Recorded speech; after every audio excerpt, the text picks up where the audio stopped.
partir avec la revue de presse commencer ak li nga xamante ni mooy actualité sportive. Coach di nga suivre football j'espère xanaa du kickboxing ak sport de combat rek ngay suivre. oui damay suivre football. yëg nga ne Aliou Cissé dañ ko dàq. bon loolu nag yëguma ko woon. ah non dàq nañ ko coach. ah ok waaw mais yéen coach yi dafa mel ni il faut mu am benn élan de solidarité. ah oui bien sûr. bien sûr dañuy tàmbali sax d'ailleurs avec le journal Les Échos li ñu doon wax léegi. Bougane Gueye et Cheikh Yérim Seck risquent gros comme l'a titré le journal Les Échos donc par rapport ak li nga xam ne mooy convocation cybercriminalité donc il risque gros selon le journal mais en même temps il fait la fixation la une sur le limogeage de Aliou Cissé. Inélégant et inhumain. Inélégant et inhumain. Journal Les Échos moom nee na c'est inélégant et inhumain. Pourquoi? Parce que le timing. wax nañ ko nee na les 4 péchés capitaux d'Aliou Cissé selon la tutelle. parce que dañoo joxe ay raisons yi tax ñu ne moom moo tax ñu dàq Aliou Cissé 9 ans à la tête des Lions une longévité entre amour et désamour. li nga xam te ne nii xew na ci bëri na lool ci li nga xam ne mooy 9 ans yi am na benn élan de solidarité moo doon wax léegi bu ci am. ku ci mel ni Abdou Diallo. ku ci mel ni Demba Ba. ku ci mel ni Lamine Camara. ku ci mel ni Diomansy Kamara. Mikayil Faye, Sadio Mané. Énormément de joueurs ont rendu hommage à Kalidou Koulibaly sur les réseaux sociaux. Pourquoi? Parce que il a toujours porté cette équipe même le jeune Abdallah Sima. waaw même le jeune Abdallah Sima.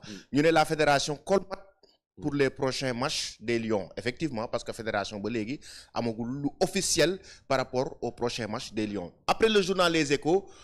ñu dem beneen journal on va aller toujours parce que la presse sénégalaise aujourd'hui la une de la presse sénégalaise aujourd'hui notamment on parle d'Aliou Cissé on parle du limogeage d'Aliou Cissé là regardez dans un premier temps on nous parle de politique le journal L'Observateur les risques d'un retour de bâton comme ça se faisait du temps de Macky Sall. Et en même temps, ce journal qui nous parle de Aliou Cissé, le limogeage qui secoue le football. Et oui, le football sénégalais, le football africain, même le football international. Parce que même sur le plan international, on parle de ce limogeage d'Aliou Cissé. Là, on le voit, les raisons évoquées et le désamour entre la fédération et le ministère des Sports. Il n'y a pas eu d'accord. Certes, la fédération a communiqué, a confirmé la décision du ministère des Sports, mais c'était pas la décision que la Fédération sénégalaise de football voulait. Aujourd'hui, Aliou Cissé est parti, mais quand même, c'était pas la décision parce que la Fédération avait carrément envie de continuer avec Aliou Cissé pour une année encore. Après le journal L'Observateur, on va aller directement du côté du journal Rewmi Sport qui va dans le même sens. La Fédération confirme le départ d'Aliou Cissé, annule la conférence de presse. Effectivement, la fédération, si vous regardez bien, Sam, la fédération qui annule la conférence de presse et annonce un staff intérimaire. Donc, il y a 8 Mohamed, effectivement. Donc, conférence de presse c'est annulé et que la fédération va publier la liste des jours à travers son site internet. Donc, directement sur les réseaux sociaux, ils vont partager la liste des jours convoqués donc, par Aliou Cissé. Donc, ce sera vraiment une première parce que actuellement ça va être très dense. Après Rewmi Sport, on va aller Mohamed vers un autre média qui va parler justement du sélectionneur Aliou Cissé. Il s'agit de Record. Record qui nous dit que Pape Bouna Thiaw en pole position. Pourquoi? Mais bien sûr. Parce que intérim bi tey il faut mu am kenn ku ko gérer. Samb bien sûr intérim bi il faut mu am ku ko gérer. mais il le faut surtout que sax xam nga lii nii mooy li ñu doon wax dem ci timing bi. à 4 jours de la déclaration officielle de sa liste de joueurs. oui ci lañ ko limogé donc dans ces conditions là il faut que quelqu'un puisse prendre le relais. En attendant la suite quoi. La suite mënul ñàkk. Donc là Mohamed en même temps il y a des légendes en avis d'experts. Yoro Mangara. Journaliste que vous connaissez très bien, du côté de RFI, qui nous dit quoi? Que les légendes, on les respecte et Aliou en est une. C'est ce qu'il a dit, Yoro Mangara.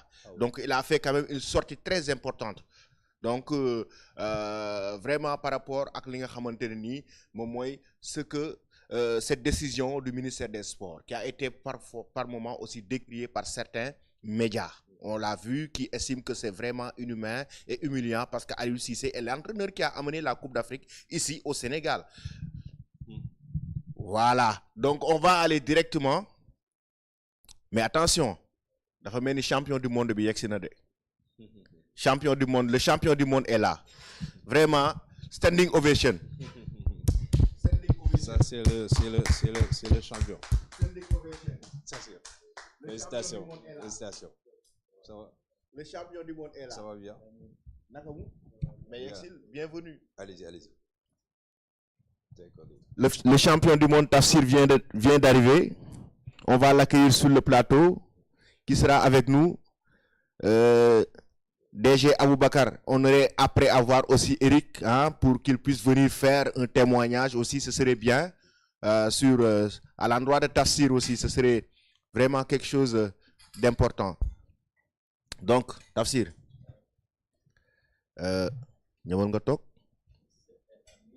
Après. Alors.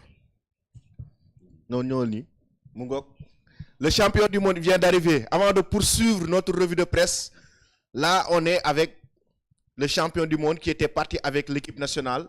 Le coach Famara est là. Et toute l'équipe, il y a vraiment une équipe derrière qui l'ont poussé. Il a été champion du monde de kickboxing. On va revenir tout à l'heure en détail par rapport à cette compétition, mais aussi par rapport à cette grosse performance. Le point Actu Sport semble qui nous dit que le parcours remarquable d'un coach mal aimé. Le point Actu Sport nous parle, non, ce titre est d'abord quoi, titre bi. Tu sais pourquoi? Parce que nous avons dit parcours bi, nous avons mal aimé def ko entre guillemets. Pourquoi? Parce que nous avons une vague de critiques qui am. Oui. Malgré ça, il y avait des performances positives. Parce que tay buñuy wax sport, statistique tam dafa am importance ci sport. Bien sûr. Té statistiques yi nga xamanteni ni Aliou Cissé woné nako durant ces 9 ans, gis nañ ci c'est pratiquement 100 matchs joués. Et il a gagné 80% des matchs. 80% des matchs. Lolo du statistique du tiaxan. Sur 9 ans, tu as presque 100 matchs et tu as gagné énormément. Pratiquement, tu as gagné 80% de tes matchs.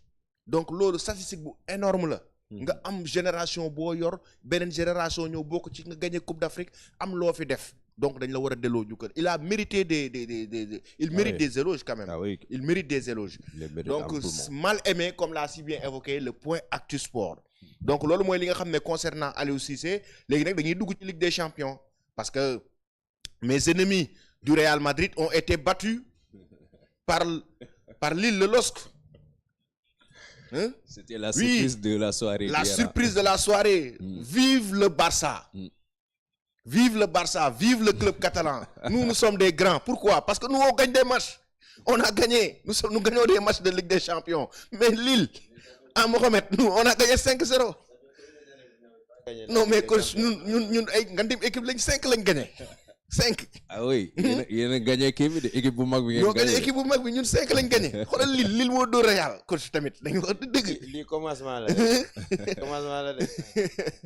Mais Elamine, tu sais démb quand j'ai vu la victoire de Lille là, moi, ce que je me suis dit c'est que voilà, ils ont fait une belle réponse à Mbappé, belle leçon quoi, c'est-à-dire actuellement il est dans une situation assez décadente. Ouais. Et que comme gars gagné l'équipe dem xamna motax ñu gëna jubiler pour wan ko ni bon nous on est là quoi. On est là, ma wax motax fum toni le journal L'équipe mom néna en triomphant du Real champion d'Europe et invaincu depuis janvier, les Lillois réalisent une grosse performance.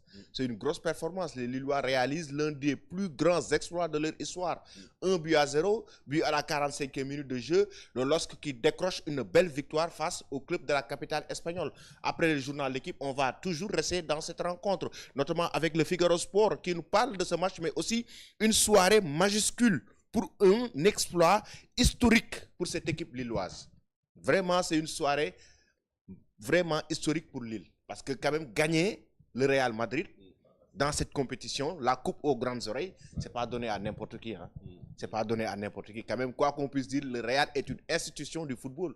Aujourd'hui, si vous arrivez à gagner le Real en Ligue des Champions, ça veut dire que vraiment vous avez réussi un exploit. Après le Figaro Sport, on va aller directement du côté de la presse espagnole notamment pour voir la réaction. C'est pas seulement le Real qui a été déçu. Mais c'est une soirée noire pour non seulement l'Atlético Madrid, mais Girona. L'Atlético battu 4-0 par Benfica. Girona battu par Feyenoord 3-2 et le Real battu par Lille 1-0. Raison pour laquelle la presse madrilène, notamment la presse espagnole, nous parle de Noche Negra, une nuit noire, une soirée noire pour les clubs espagnols, pour le Real, pour Girona, mais pour l'Atlético Madrid aussi. C'était une nuit vraiment noire. Après Marca, il y a aussi As qui va dans ce même sens, qui évoque quand même El Derby, Salé, Caro, par rapport à cette rencontre du Real Madrid face à Lille. Regardez bien avec la grosse désillusion de Jude Bellingham, l'un des leaders techniques de cette équipe de la capitale espagnole. Donc,